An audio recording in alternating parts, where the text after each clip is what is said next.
Sorry. Not that I'm good. It's got to get attention. No, it's not. We are. We will. We just come to good ones.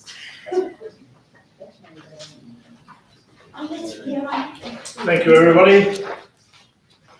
Welcome along. It's a slightly warmer night than last week. All in attendance, but we do. That's Vlad. Gee, how about Miss Vlad there? I haven't heard from Vlad and haven't heard from Councillor Williams. Having viewed tonight's agenda, does any councillor wish to declare an opportunity interest? Silence is duly noted, thank you. 4.0 is confirmation of the minutes of the 17th of May 2022. Moved and seconded, thank you. Councillor Reid. Mr Nichols, thank you. Any questions or comments related to those minutes? Those for acceptance, all those in favour? Passed unanimously, thank you.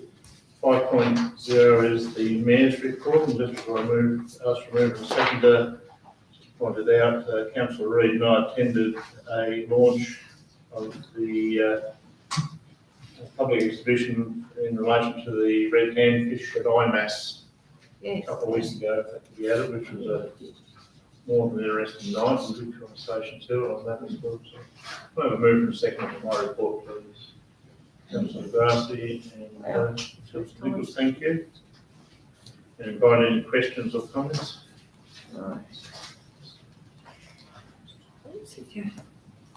Councillor Reid. Thank you.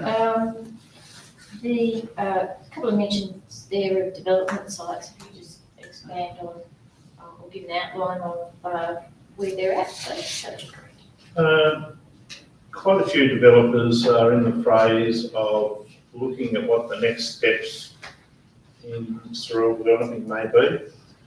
There are conversations taking place and have been for ages, but there has been a bit of a rush lately, just looking at some of the smaller properties that may be joining different areas on where they've progressed, and most of the developers go through a due diligence program, talking to council as well as Tasmanian Works and other authorities like that, and there's just been a series of general inquiries on parcels of land lately.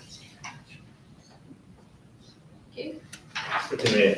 Through the Mayor, you had a meeting with the Salvos and Youth with a Mission, re-youth activities in Sorell. Is that something that's going to be happening, or it's just initial stages, and what sort of activities? Certainly just initial stages at this point, but both organisations have got some really good people trying to do good community things, and they've always had a close association with Joel Kettering, as when he was minister of the Anglican Church, and were involved in some of his programs. And now, because of Joel moving on or moving back to the mainland, some of those programs have dropped away, and they wanted to have a general discussion in regards to what they might be able to do with some of the assets and knowledge that they have for youth programs. Very early stages.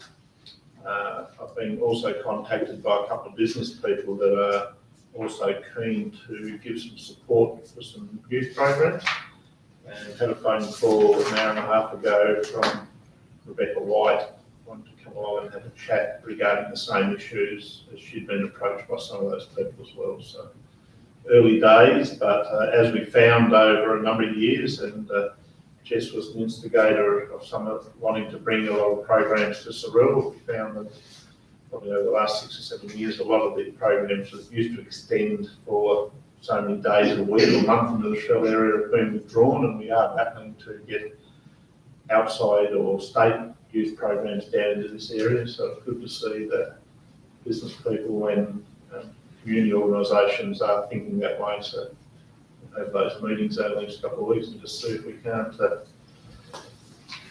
give some moral or other support to a few of those activities happening. Thank you. Could I just ask further to that, has the Salvation Army progressed with its new site for a building in Sorell at all? Has anything moved on that? No, only moved probably to the back burner a little bit. They have changed a few of their conceptual ideas on what they'd like to do, and they were talking about larger operations. They're now looking at changing their what they want to do in the southeast a little bit differently. But yes, they're still anxious to find a fairly sizable location for things to happen. And this piece of land over here isn't. Not really for what they want to do. No. Councillor. Through the mayor, with the Councillor Reid, you had a meeting, it was just, bear with me here. Start again. Discussions re Blue Lagoon solutions, what discussions were happening there? Yeah, the general manager wanted to just bring the staff and Councillor Reid, who'd been involved, and myself, just to step us through what has been happening and what some of the ideas that could have been happening, and just so everybody was aware that there was a lot of discussions taking place, including with people like IMAS, in relation to the issues of discharging stormwater. One of those passionate subjects that a lot of people understand that water runs downhill and it's got to run somewhere, but it's how that is directed and where it can be directed to and what are the effects when it is directed. But it's another one of those issues where everybody wants to know the water or their sewage or their rubbish just disappears and don't want to know about the consequences afterwards. So a lot of work's been done, but a lot more still needs to be done.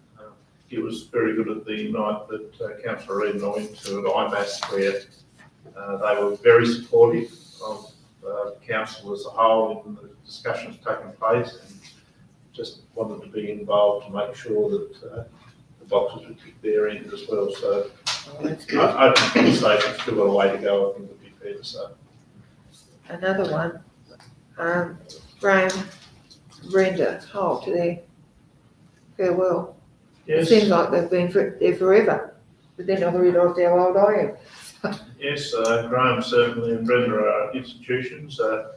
Rang him a couple of times to see how they're going, whether he's got withdrawal symptoms yet, but Brenda's still flat out tidying up the running through of the accounts. Graham some days says he feels a little bit lost, but it was a fantastic night of respect towards what they've done in this town and contributed to. And it's nice to see the community give them that farewell. Yeah, that's Graham nice. still has an heavy involvement through Rotary and wants to continue that, and he still has involvement with the building and the business in a couple of different ways. So. Yeah. I can't think, how many years has it been? Oh, it was said a fair few times in the night. It was 32 years. Oh, gosh. I'm looking at Councillor Trenius, Yeah, who's known yeah, Graham I was there and I just can't remember. Yeah, I'm it's sorry. about that time. It's been a long time, and it started with Brenda's father, C. Brand. And he passed the business over to him, and so there's a fair bit of history there.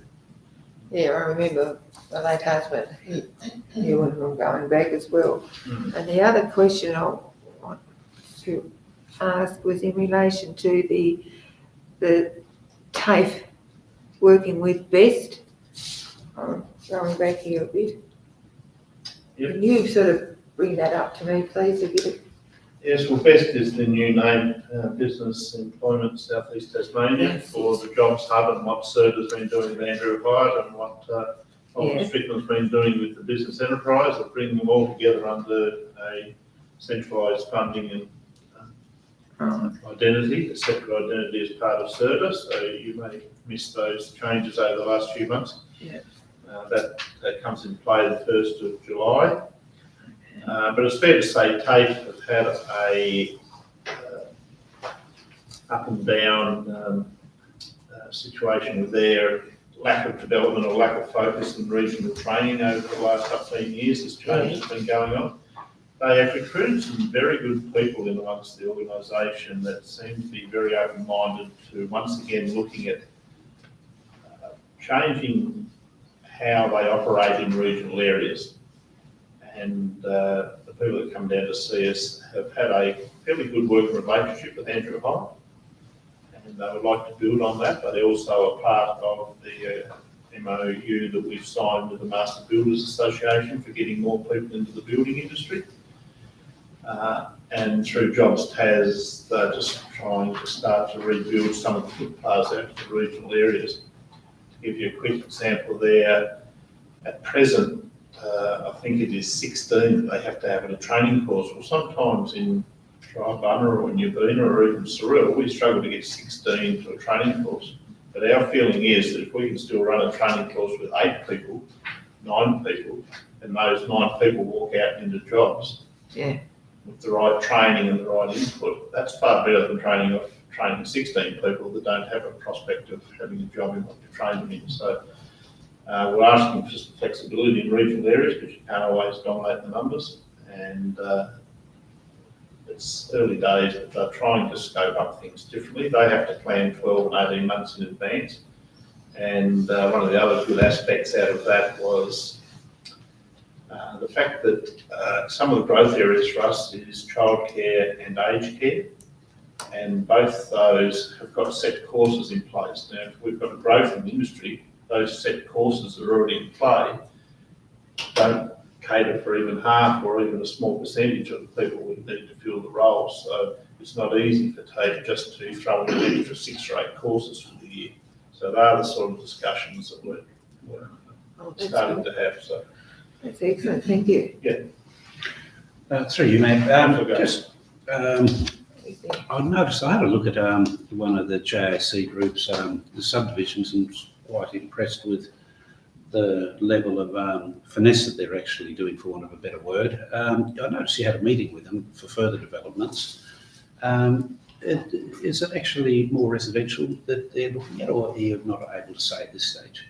Oh, look, it's mainly residential they do, but they border onto quite a few different properties and what's associated with it. So as they do more in this community or on the sides of the parcel of land, they are very open to discussion on what may be needed in those areas, or I think it might change in the future, but it's mainly residential. I see. Are they planning on anything else? I've got no idea, but they are talking about further investment in our community, which is good and solid for an operator of that size to be able to do it. Yes. And they are quite professional in what they do. So Yeah, I was other developers to have a conversation with all of them. I've certainly seen good developers and bad developers over the years, and it's one that does impress, and I think that they're doing a lot of good in our community. So yeah, I was just wondering what the further thing was. Nothing. Well, the point I like about having those discussions is when you have professional developers like that wanting to invest in the future, it's a very good and solid sign for growth, future growth of our community. So that's, I agree. That's the positive I take out of a lot of those conversations. Yeah. Okay. Thank you. There's no other questions on my report, then I shall put that to acceptance. All those in favour? Passed unanimously. No supplementary items this evening. 7.0 is council workshops as listed there. And 8.0 is we move into departmental reports. Move the second of these. Thank you. Councillor Gala, and I'll take Deputy Mayor, thank you. And open the floor up to questions or comments to the heads of the departments that are here tonight. Thank you. Councillor Reid. Thank you. The general manager's report there, the one I mentioned of Waimato Road. Could you just an update on that, please? That was mainly that Russ and I attended with picture in state growth rate, resulting from the position of the minister, I can't think how long ago now it was, about looking into the feasibility of sealing Elector Road, following the rock works through Paradise. So they just briefed, so Pit and Cherry have been engaged by state growth to do the investigation, so just looking at a bit of the cost estimation on different widths and the amount of works required to bring it up to a particular standard, and they'll also look at some pavement behaviour as well, and they'll include the section of our road network, so Callagher Road as well on that. We just identified a couple of spots where we're having some failures. But they'll do a bit of a feasibility assessment on it, cost benefit assessment, and go from there. But Russ and I were consistent as far as council's view on not really wanting to take on the ongoing responsibility at this stage, but there's some months of work yet before they'll have it. I mean, the average cost to construct or even convert a gravel road to the sealed sand is around $1 million a kilometre, so it's not that hard to do the rough maths. Plus bridges, yeah. Thank you. Deputy Through the chair, I see that the Orielton River Bridge is being started at the end of June. Is that still a 14-week project from that Yeah. date? Through Mayor, I spoke to the senior advisory group, asked the same question this morning. The geotech report has come in, which has gone to the designers for confirmation of what they're doing. They have started pouring the beams off-site, precast beams for the bridge. So we've just asked to confirm, we've asked them to confirm that their program is going to be met.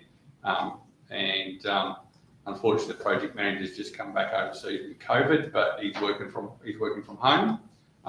So as soon as we know, we'll put that out to the community and let them know what's going on. Thank you. And also the new sports stadium, I see that BOS still needs to carry out remedial work on structures. Is there any sort of time frame when we might think that stadium will open? I could give you a time frame, but then I'll break it next time I see you. So I'd rather not tell you. They are going to start there's 2 sections of remedial work. They've committed to doing the first, which will start this week. The other set of remedial work is still in discussions between the structural engineers and BOS. Yeah. So one section will be done. It'll probably take a couple of weeks to do that, while we try and sort out who's going to pay for the next set.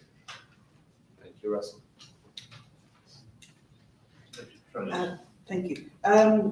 General Manager, you're meeting with the Elm Creek Farm Stay reps and regulatory matters.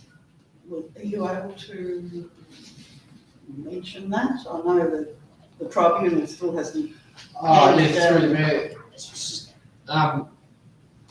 It was the 2 owners, the 2 local owners on behalf of the overseas owner, their architect, and the new-ish site manager, and their planning consultant. So I was dealing with a few issues around the Section 56 amendment that's still for the tribunal, hasn't been resolved, around some adjustments that may need to be made to the existing DA that can be accommodated in the planning scheme, with some internal changes that made upstairs in the big commercial building, the restaurant building, and other matters around what they might want to do into the future and if the planning scheme provides for it or not. And discussions around how they would then approach that. So it was also a benefit to Shane just to get him out inside and get him to understand the scale of what's there and how it's being done. So that was at the request of the Iron Creek reps. I'm going to ask on behalf of a couple of people, do they need to have so many lights in the car parking? It looks like it's lit up like Christmas tree, more than Christmas, 100 Christmas tree. Through Can't there, afford them anymore. It's, I have to check the DA. I don't know if there was a condition around lighting of the car park. I just don't know if there was any standard on limit on what it should be, as opposed to the operators being able to light it as they seem deem appropriate for security reasons or general illumination. So I can find out, but I don't recall. just seems whether over, it's a bit of overkill. I do feel sorry for the people on the top side of the road having to look at it all. Okay. Anyway, that's, I do have another one, the wastewater treatment at the Douglas Ferry School, the future, I think this might be one for Russell. When the present lagoon is decommissioned, and they're looking at options. Yeah, so through me, we've probably been negotiating with Tasmania for 5 years, I reckon, over that particular site. They've gone through 2 sets of consultants and they've now hired Bill Kramer to do an assessment for on-site wastewater treatment. And there's some discussions about, I suppose, whether O'Connors and the school will form one block of treatment, and then whether the footy club rooms would form another. But there's got to be enough suitable land for an on-site wastewater plant for both. So that's where we are. So Bill's, Greg's met him on site. He's taking some soil samples. He's working through that at the moment. But I suppose the general manager and I are a bit frustrated with the rate of progress. But other than ring them and on a regular basis, there's not much we can do to make it go quicker. I mean, we're certainly interested in working with Taswater because, as you point out, we'd like to see the site rehabilitated, and then it's got some other opportunities for use. with land care groups and what other uses of the community might want. As you said, it's been going on for so long. It has. Thank you. Just one more for the General Manager. Your meeting regarding Greater Hobart Metro Plan, an update? Through the mayor, that I was Short hoping update? I was hoping it was going to be something better than what it was. It was a repeat of a briefing they gave STCA meeting sort of week prior. I thought it was something more substantive, but it was principally just the work that's being done around the Metro Plan in sort of settlement strategy sense is actually really interesting, and the metrics they've come up with are really helpful. And we'll be doing a similar body of work, or the surrounding councils that sorry, I'll try all that again. The surrounding councils, what sort of known as the adjunct councils, have been given funding by the government to do a similar body of work, settlement strategy. So it's us, Brighton, Phillip Valley, a bit of Southern Midlands, Hewin, and the bottom end of Kingborough. So there'll be two separate but coordinated sets of settlement strategy work done, so that when they want to update the Southern Tas Regional Land Use Strategy, the bulk of the work has been done. So it's actually a good thing, but I was expecting that particular meeting to be probably more useful than what it was. Thank you. Given our recent rainfalls and just looking at the unsealed crew works, I'm just wondering, since the rainfalls, have we been back out and inspected Nugent Road? And I guess, are there any planned works coming up for Nugent Road after the rainfall events? Through me, Russ and I approved some extra expenditure for culvert cleaning in that throughout the unsealed road network, which is underway. But I'd have to check the program, unless Russell knows if there's anything particular for Nugent. Yeah, there's some work to be done through the cutting and a few other places that are on the schedule. Yep. Yeah. And I've had 1 or 2 residents give me a ring about that as well. I can find out separately whether it's scheduled for.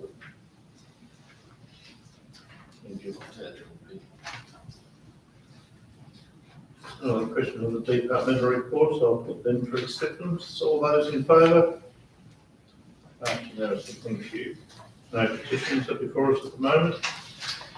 10.0 is land use planning. The Mayor advised in accordance with the provisions of Part 2 Regulation 25 of the Local Government Meeting Procedures Regulation 2015, the intention of the Council to act as planning authority pursuant to the Land Use Planning and Approvals Act 1993 is to be noted.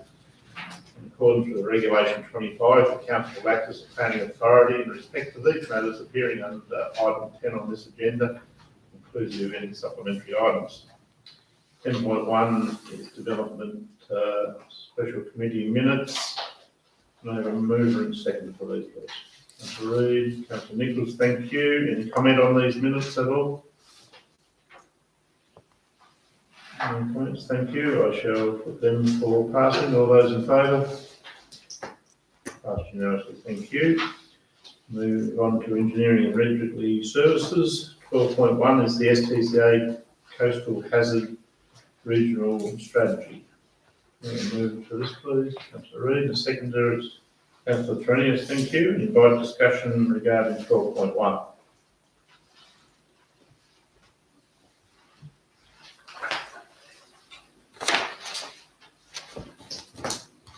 Councillor Reid. It's,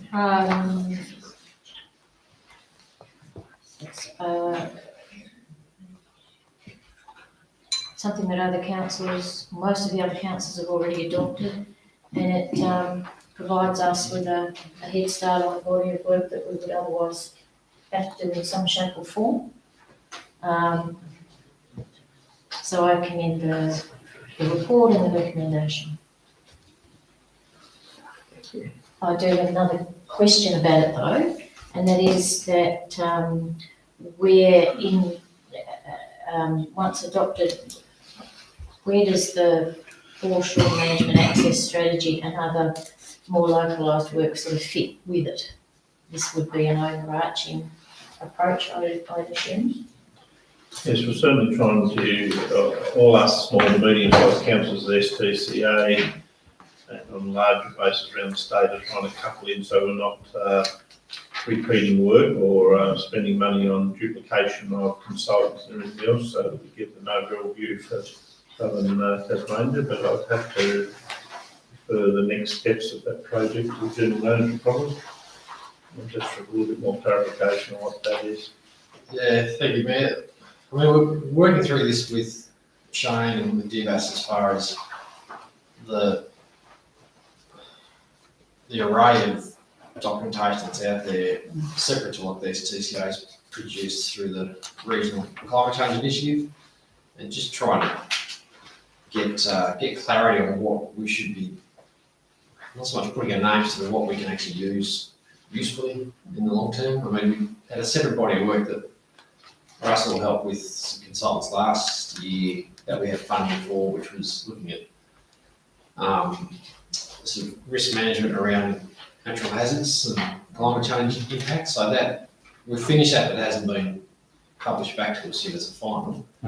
So there's no shortage of publications and risk approaches. It's just deciphering it so it's something that's going to be useful and relevant for us and manageable as well. So we've sort of downloaded, because we've had a bit of a lull in that focus for quite a while. Russ and I met with Shane and just in terms of assisting him to how best to use DBAS as well, given he's only 3 days a week in working through an approach that's going to be of some use to us. So. Yeah, I think we've got general agreement that we'll put a program together with the priorities and share that with council. Yeah. Councillor Trenius. Yeah, I made quite a few notes. I won't go through them all, but do we have an inventory on our risk hazards and that are around the municipality as such? What did you say, Councillor? Excuse me? What did you just say? Do we have an inventory on the risks and the hazards around our municipality? I was saying, I'll put it in the short. Through the Mayor, not specifically. We deal with it through our own organisation risk register. There's obviously reference to climate change impacts and asset management. In relation to that, and also asset management separately, and also that second body of work which we haven't yet received back to the final with JHD. We touched on that, but I don't recall that it was specific to particular areas or particular assets. It's got recommendations and things we need to do, but it's not like location by location by location, if you like. So you don't see that. From my reading of it, it's putting the onus on, say, on coastal areas where residents are concerned. It's putting the onus on the residents to do something that government and councils are not taking any responsibility for erosion due to climate change or influence of climate change. Is that what I'm? And I also read that if a resident wanted to do something themselves, it was at their own risk to stop. And I'm still not sure whether, I'm just thinking of the Lewisham Foreshore group, and I'm not sure whether they are quite familiar with that. Well, through mouth, I think they are in as much as with that issue, Parks' approach has been, well, our modelling is that there's the risk to those properties is comparatively low, so it's up to the owners in effect to sort of fund any works that they think they want to do, and they'll be tested.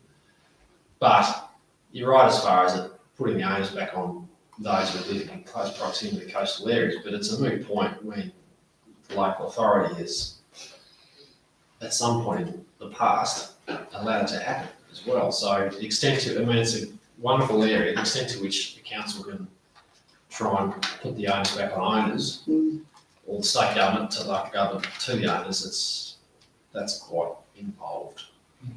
And there's obviously, issue It's worth reading that in There's an attempt to do risk transfer, there's no doubt about that, Councillor Dress. Is there any consultation with the community on this? I don't think there has been, and I'll have to check as to what's going to happen with that. I'm not sure. I'll have to check. I'm not sure.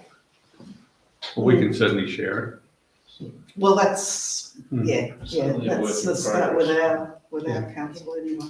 Yeah, I have a few more things, but I sort of read it in depth because it certainly affects the southern beaches. Through me, I just picked up in DIVAS report. It doesn't incorporate local communities in the direct inputs during report preparation. So I don't know if it's subsequent to it being adopted by the councils that it then will. You'd think it should, given it's trying to better distill roles and responsibilities around this. So unless you provide to the community, you can't really say they've been properly informed with respect to this document anyway. It's something that will come up quite regularly during the workshops, I think, in the future as it gathers pace. Through the chair, is any thought been given to a translation of the forward so we could understand what it means? I think it might be in Spanish or something. Oh. That's just a text holder. It's yet to be written. It's a graphic. It's been written, but it's been written in Spanish. It's a graphic design technique to just fill with text. So you're not supposed to understand You're that. not supposed to. Usually it's in Latin. Is it? Yeah. Oh, okay. Right. Latin lessons coming up. Yes. Thank you. Any other comments relating to the strategy? I shall put the motion for acceptance. All those in favour? Passed unanimously. Thank you. 13.1 is Community Grants Program. Move and second, thank you. Councillor Trenius, thank you. And the second, Councillor Nichols, thank you very much. And any questions or comments regarding this motion?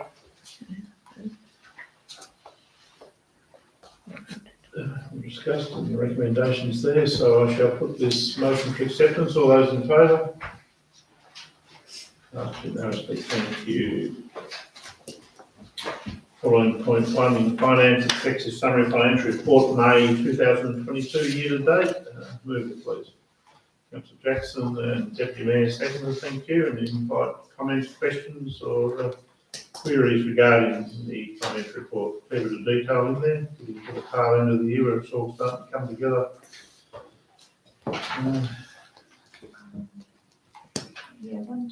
Just one question. Lots of, as usual, very well explained and makes it easy for us, which is much appreciated. On item 13, page 84, the donations in section 77 expenses are below budget by $32,000, which is over half that budget. Is there any indication as to why that might be? Because half is a big difference. Through me, it's simply we haven't many applications. Or For we community haven't grants. approved them. That too. And that figure, And also- applied and approved would be a good figure. There was also budget allowance for the 200-year celebrations, but we didn't receive as many applications, so the budget was greater than it is in other years. And potentially COVID may have played a role in groups applying to do. Some groups have said that they haven't got back to applying strength yet. Is it also because of some of the annual contributions we make that used to be in this that have moved over to set annuals? Are they still showing this category or separate? Same category, thank you. A lot of the sporting competition has been postponed because of COVID as well, so some of the individual sponsorships that we would have ordinarily provided probably haven't come through. So we're still in that I recovery think so. Yes. phase. Thank you. Councillor Trent? I just noticed that our electricity bill is down by 39,000 too. That's a pretty good saving. How did you? How did you? We've got candles. There's some people that might like to know. Saving now, yeah. So LGAT engages an independent consultant to negotiate the electricity contracts for us. Right. Mark, I can't think of his name, Mark White from Goanna Energy. Yeah. So he's procures on behalf of LGT, and there's not much he doesn't know about the electricity market. So, and that and the combination of the LED streetlights too has had an effect. But there was I don't know if it was this year or the year prior when we entered into those contracts, it was around the 40K per annum estimate saving we're going to get. Yeah, I know through you, Mayor, that the lights in this building are all about to be converted to LEDs as well. Right. Oh, that's a pretty good saving actually. That all helps. Mm.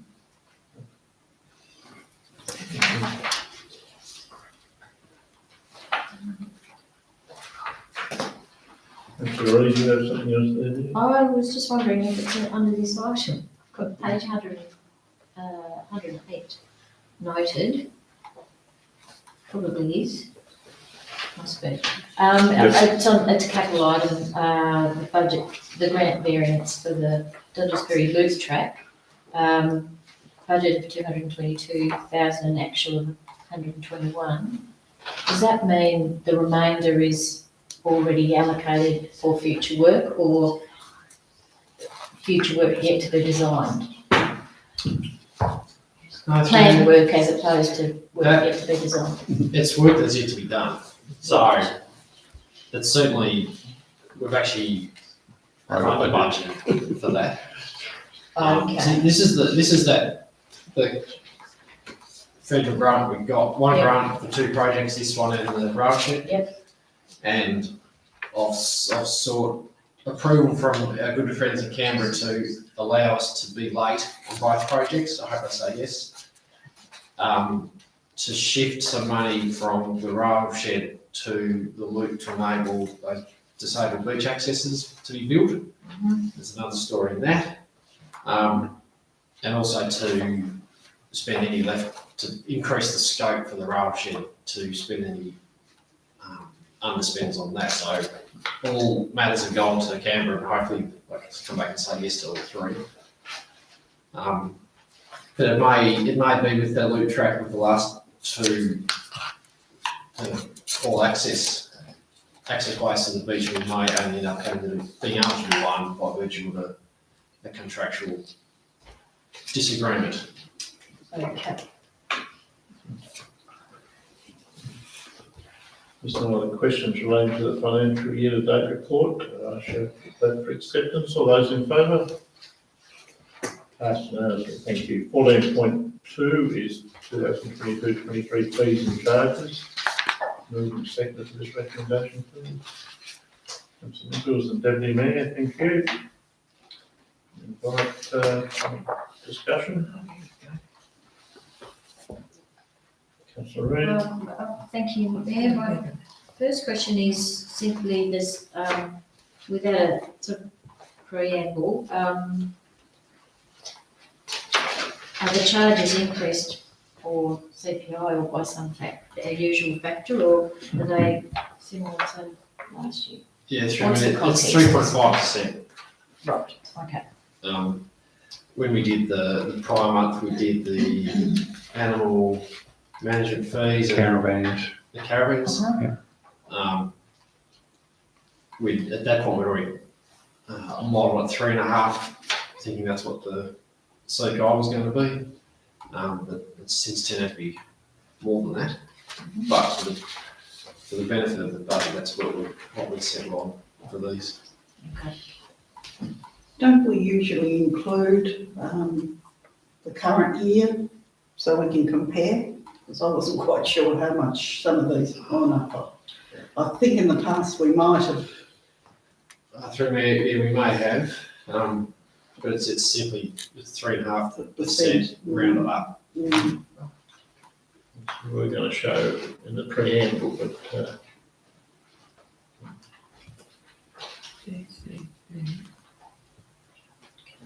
as per what we went through in the workshop, yes.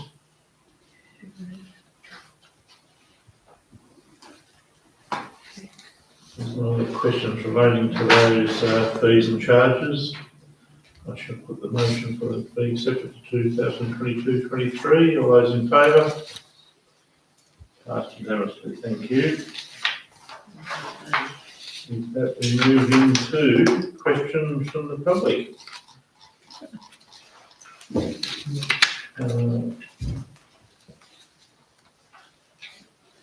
David, thank you.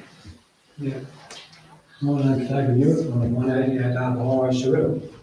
Just want to confirm one thing what you spoke about the Newton Road. It's a disaster when someone gets in those drains and gets their vehicles. It's a huge amount of rain wet. And I think basically they use too much depth going into the ground, the same things out of the road. Just speak up a bit to us, Sorry. please, David. Yep. If I can do that. The other one is the Zan's Road. There was an enormous amount of material being put on that road, and the culverts are set in the road, and the guys really don't try to pass on that road, the ones that did it, because you cannot pass with another vehicle. If you have a load of stock on, you just get the truck over, because they've used an enormous amount of material. I don't know how much was used, but a lot. And the other one is the junction further on. Somewhat of Warrington, there's a boom gate constructed over it. They've got a sign there 40 kilometres an hour. And down that road, I don't think you could do 5 kilometres an hour. And years back, someone was killed there. And the other thing is where it turns the corner, there's 2 drains that go under the wound, galvanised wound, and they're just about to collapse. And someone's likely to go in there at any stage, and the road's washed out that you can't get a car down at all. And where was that location? Sorry, David. It's Hacks Road. No, it There's was a boom the gate Test Road. there's a boom gate constructed there, and at times I've come out, and that boom gate's anyways on looking at you, and it wouldn't be much to take if someone wasn't looking and go straight through the vehicle. Now, years ago, it was declared by Ryan Ish's and Steve Mars, there was no doubt it was there by negotiation, they had some part in putting it there, and that was the remarks come back from them. And the other thing is, the amount of money that was spent on that road, way back, it cost me a lot of money, and it was done in 2000, and there's never been any work done on that road since the year 2000, and it cost me, the figure of that was $8,000 I spent, and I paid one cheque to the council of $2,500, but used a contractor with at least 6 days and put in their own quarry. We took material both ways, and they got an enormous amount of work done because I used my loader and my trucks as well. Now, Brian Inches rang me to say the money was coming forward for this road because I got a feeling that they had, and they used that as a toll road for the contractors to do a logging operation on a big block of land that was out there, and they never did nothing to the road after they used it. And the bottom one culvert has fell through, it's got a piece of stick standing in it. But they went down with the slasher, the council, they slashed all the, this is going back nearly a year ago now, slashed everything into the roadside. There's no drains as such because the road's a drain. Truck went down there one day, I saw him go down with a vehicle on the back, and as he turned around to come back up, his diff smashed through the culvert, and the culvert's on top of the road. So I broke through that, and it's just an enormous mess, but I put a lot of money into it, and it's 20 years ago. We've never had a thing done to it since, and I think it's high time, and the dangerous situation that the signs there saying 40 kilometres an hour, and there's a camera sitting there. I don't know if there's a camera in it or not, but it's got a sign of a camera, and the bird's closed most of the time, but if it's open, someone's going to pay it straight for it. But that culvert is checked it and it's all rotting away. Thanks, David. I've noticed Russell's been making notes there on that, and I'm sure that General Manager and the Manager of Engineering Services are happy to go and have a look at that. And we admit that hacks. We have no problem admitting hacks is in terrible need. Yeah. The real question is who's got responsibility, isn't it, General Manager? That's what we've got to investigate that. The other thing was, when I saw the guy that was doing the videos, they archive this stuff, and he goes all over Australia, and the cameras out everywhere on the vehicle, all directions. And I asked him what he was doing. He said he's doing what's known for the council. He said they got it on an asset register. I said, yeah, much of the road. He said, all this road through here too, so they got it on the forestry road as well. They were claiming that recovery funds on the forestry road. He said, yeah, but he said, all this business, said they can't get again in a district there because that's why he goes all over Australia and it's archived what the roads look like. So if I might ask another question, it's about my rates. I feel I'm being gouged on the rates. We brought in this fixed rate. You all know what the fixed rate is and how much it is on each lot? I couldn't tell you if it's top of your head on this side. It's $488, and I'm being gouged 5 lots for $488 on this happened last year to put in. And we've only got a small property. I mean, if you've got a property out of Bothwell, you've got 6,000 acres, your rate's about 2,500. And here I'm paying $12,000, and you've got only a few hundred acres of land. So I think my rates are out of proportion really for the Sorell district hasn't got big properties, you know, everybody's got a bit here and they had a bit more and a bit there, and you've probably got part of the farm, but not what you call a crop farm. So I think something needs to be discussion with you, with the General Manager regarding rates. You've got to be something that's a bit over the top for me. Yep. Thank you very much. Thank you, Dave. Well, then I'll go. I'm Lady Van Zalen, and I'm on the corner of Nugent Road and the Arthur Highway. And I would like to sort of beautify Sorell a little bit more along that highway. And I don't know if council is the right place to ask, but could trees be planted there all along that area? It'll be a sound barrier because it's terribly noisy, and it's going to be a suburb there with lots of people living there. And, you know, too for pollution, you know, with all the fumes for the cars and goodness knows what. And light pollution, there's going to be a lot of light. And I've got some friends that live in Western Hill Road. And some of those units, the trucks coming down around the roundabout, the lights are shining in their homes. So I know the trees are only going to be small, but eventually, I should think it would look very nice. It's good for the environment and good for the people who live there.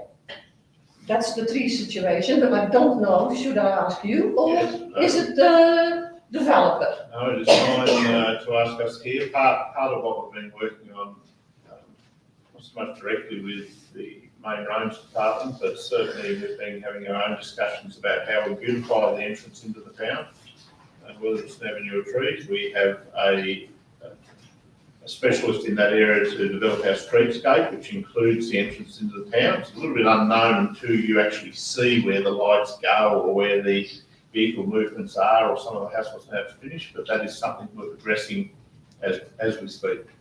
Yes, and another thing too, footpaths in that area.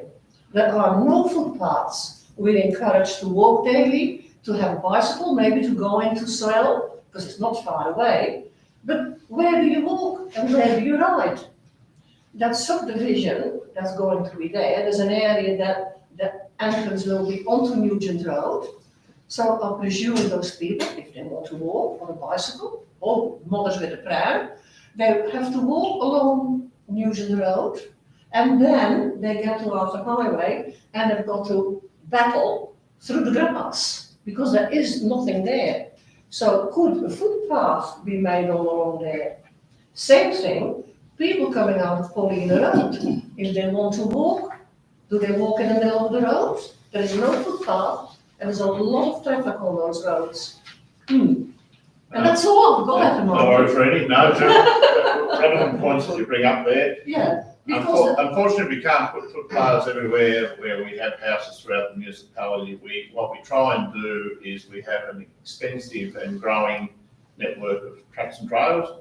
With the new subdivision there, the developer has quite an extensive footpath network coming down through, and that will come over to the highway where we have a roundabout being built in coming months, and we have to replace we're still negotiating with the state government on how that bridge at the Coles Rivulet will be replaced, but that will also, Russell's done a lot of work in negotiating for footpath either side of that, which will connect up then with that subdivision work, so you'll be able to come from Newton down through the subdivision, through all the walkways there, playground, along the road and back into Sorell, and that is part of the planning for any subdivision that comes in. Now we normally connect up pathways, so they're not just a piece of path not going anywhere. Our money for those sorts of things is certainly restricted because that is extra money we have to find each time. But we do, as the network grows, we do acknowledge that and join it up wherever we can so that that's some continuity. So what you've raised is also being worked on as part of that subdivision plan. and the same on the Nugent Road side, because all the people that live close to Nugent Road in that new suburb, they're not gonna walk all the way down, they'll wanna walk up Nugent Road and down along the road there. And As I said, we can't afford to put footpaths everywhere, but any suggestion is taken seriously and looked at as that network grows. The general manager certainly knows, certainly there'll be a footpath along Paulina, won't the general manager up to the new roundabout on Paulina? And the general manager's talked about, then we need to connect that obviously to the bridge, but we'll want to see what the design of the new bridge is before we commit to that. The reason that the footpath stops, I suppose, opposite Coles at the moment, hasn't continued, is we believe that bridge actually needs to come up. So we're waiting for, I suppose, an agreement on the design of that bridge before we then commit to joining that up. So there will be a track all the way through that subdivision, up Paulina and into town. yeah, but the other side needs one too, because there are houses along the road there, you know, and they don't wanna go down Nugent Road, because people do wanna walk and do want to walk to do a bit of shopping, maybe just a loaf of bread, instead of always getting in the car with price of fuel going up. Anyway, that's my bit. So taken. Thank you, Randy. Thank you for coming on and asking those questions. Right, I'm reluctant to mention roads again, I'm sorry. First Avenue from the, Carlton River, or Carlton Beach Road to Jetty Road, on the side of the road which doesn't have a footpath on it, when the yummy mummies come belting along in their big four-wheel drives, I'm tempted to have to pull over a little bit, and it's all crumbling, so I was wondering if somebody could do something about it. After you mentioned that to me this morning, I did pass the concerns on to Russell to have a look at that. I think through me, that's in next year's capital renewal program, isn't it? Russell? Yes, it is. But I will have a look at the current condition and the extent of It's what only we that have. stretch there Yeah. where there isn't a footpath. Yep. Thank you. Thank you. And Sharon? A few questions and a few statements. I'd like to thank the General Manager first off for answering my question on notice in regard to Councillor Williams. With a period of 51.07% total time off in the last 4 years, coming to a period of $30,109.45. I'd also like to mention about the council meeting at Wynyard last night, where there was a big hullabaloo from the public about road councillors and their carryings-ons. And this seems to be happening all over the state, and I think Sorell's got a problem here. I would like to ask you, Mayor, to have maybe a discussion with your councillors, that being, What leads the councillors to believe that me as a ratepayer, and you as elected representatives of Sorell ratepayers, that we still have confidence in Councillor de Williams after more than half her elected period on special leave? Why would we want her to represent us when she is no longer never here at all? And do you as councillors see this as a major issue? Because a lot of the ratepayers, more of us coming forward and more of us commenting on it, see it as a major issue. And under the section dealing with councillor incapacity under the Local Government Act, the responsible Director for Local Government, Matthew Healy, is aware of this, and I tried to contact him today, and I believe he might be contacting me tomorrow. And his comment to me was that if this continued into June, he would expect me to go back to him, which I've done, and he would take action. And if he doesn't, tomorrow I'm going to take this issue to the Ombudsman, because I just don't think it's really questionable. One final comment I would like to make in regard to this: prior to the council elections in October, depending on who stands for election, I will be putting an open letter in the Mercury stating all the facts as quoted in your agenda, so there'll be no defamation of character or questionable facts. They will be all out of your agenda, and they'll be facts I've obtained through your agenda, and these will be put in the Mercury so that everyone can see what has taken place. That's my comment. And my last question to the manager is, the councillor's not here this evening. Did you receive an apology from her? No, I haven't. None at all. That's another questionable thing to it. So, and finally, my final statement, you made comments in regard to an earlier matter, and my comment on this is, this has been going on for a long period of time also. Thank you. Thank you, Sharon. Sharon, there is at the moment, the review of the Local Government Act is out there for public councillors, council staff, everybody in Tasmania to contribute to the recommendations or the discussions that we're having on where local government goes in all facets of the area we operate in. And that is a perfect opportunity for residents or with sensible suggestions or changes. You know, a lot of the situations when you write rules and regulations, you can't always take into every situation, but we've seen quite a few different things happening around the state in local government over the last, certainly over the last 3 to 6 months, that indicate that comments and suggestions from the public and from council and council staff would be sensible in many areas. So I would advise you to continue the discussions, and if you wish to put a bit more detail to them and put them in. Well, too, I'd like to do is that I don't believe in this matter there's any doctor's certificate, so there's no medical confirmation that there's any problem there. I think that should be put into the Act or regulations. And I think there should be a cut-off period of time where special leave cuts out no matter what the reason, because what's taking place here is absolutely disgusting. I thank you for that. Any other comments at all? One more comment. I noticed that I wanted my other property to put electric wire in because they've opened that other property now. They've got a fair fence on all the boxes, pushing the wires down, you can't get them back up.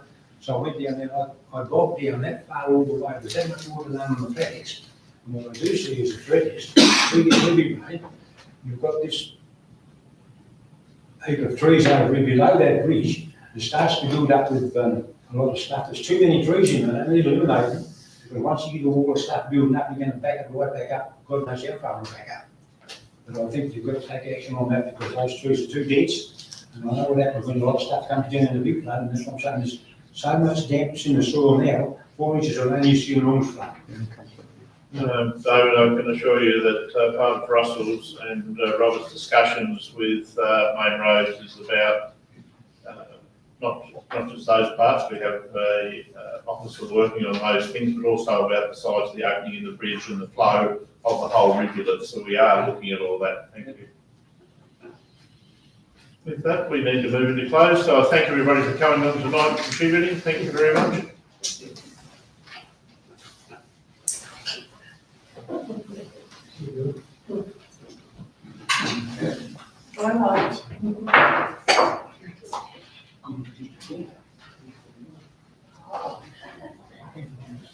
Yeah, I suppose that's true. Yeah. I've had a ticket. Keep an eye on you. Thanks, Randy.